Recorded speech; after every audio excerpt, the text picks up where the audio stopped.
Welcome back to Andersen Acres. We're here with Jake mucking around in my planter. She's going to roll in the dirt again.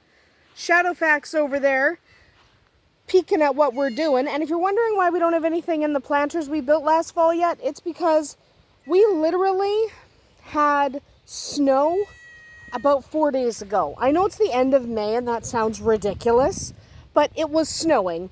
So we haven't put anything in our planters yet just because it was snowing. We're hoping to get something in this weekend. Our growing season's weird.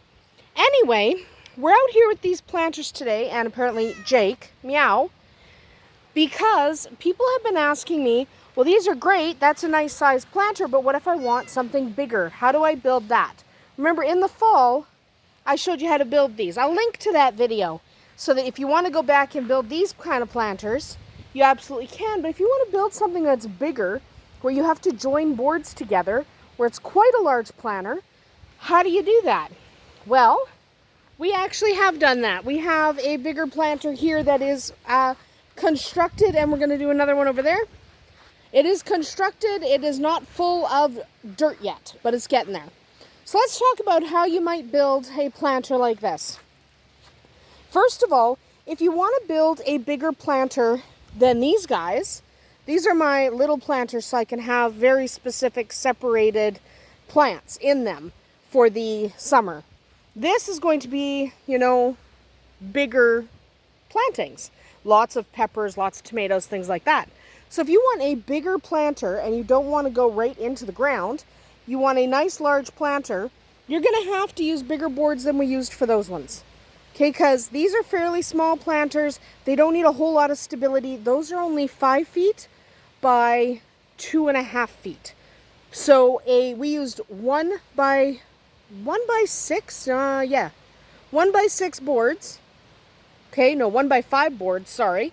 And they're only 6 inches high. So they're not very big.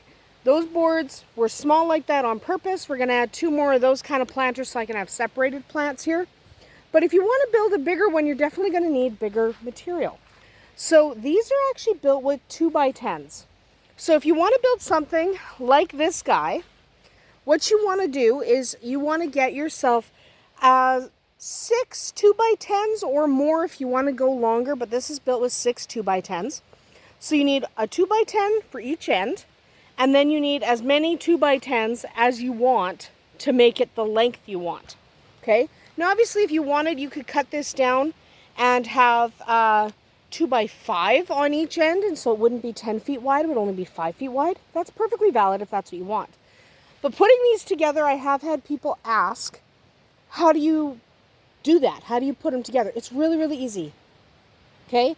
In fact, it's even easier than the smaller planters, even though you're dealing with bigger, heavier material. So once you have your material, you want to make sure you buy an extra 2 by 10. Okay, and I'll explain why in a minute. But buy enough 2 by 10s to go all the way around. So we have 1, 2, 3, 4, 5, 6 2 by 10s. So we needed 7 2 by 10s. Or have some scrap material laying around to join them together, but it's got to be a nice, thick, sturdy scrap material. So you're going to start by going to your corners. You're literally just going to line them up, and unlike the smaller planters where we needed a 2 by 4 in the corner, you don't need a 2 by 4 in the corner. These are 2 by 10s. They're nice, thick, weighty. You don't need a piece of wood in that corner. You can just screw one into the other. Okay, so we literally just went right through this board into the board beside it. Nice and sturdy, nice and thick. You can add a corner post if you want, and we actually might. We might add corner posts here to hang solar lights and stuff on. But you absolutely don't have to do that, okay? So you do not require corner posts, just screw them together. Then your problem's going to be joining your boards together. This is where the extra 2 by 10 comes in, or some scrap material.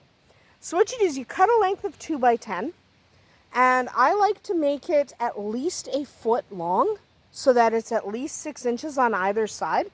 Now this is a little bit bigger than that piece that you're seeing there. But as long as it's at least a foot long. So I to go like 14 to 16 inches so that you are well on each side of this joint, because you put the boards together like that.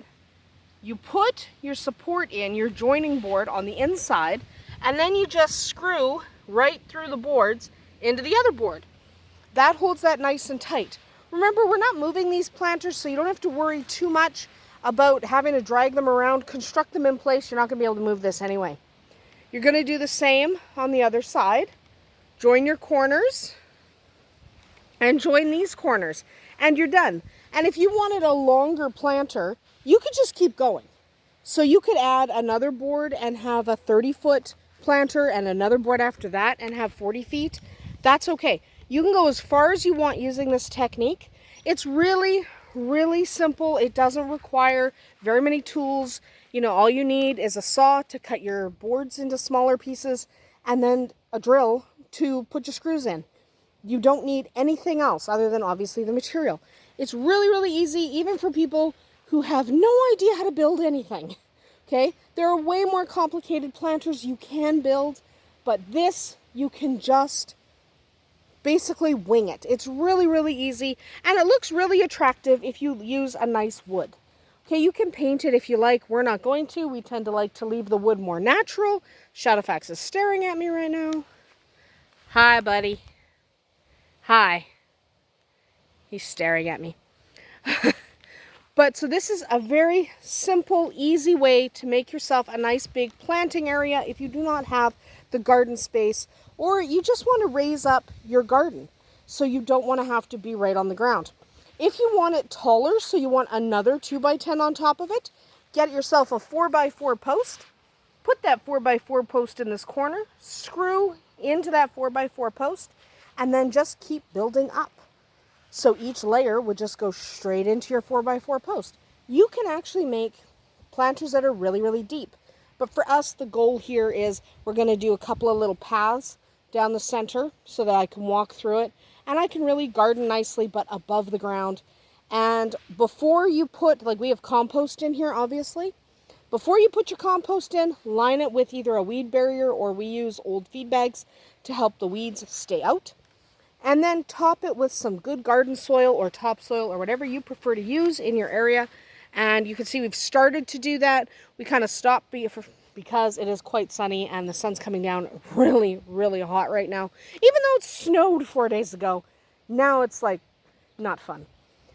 You don't want to know. Our weather's bonkers. We're just going with it right now. Leaf fell. Nice.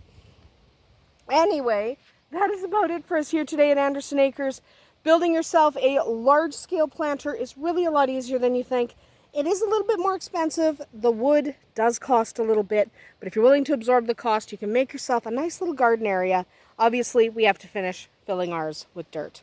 That's about it for us here today at Andersen Acres. We'll see you tomorrow.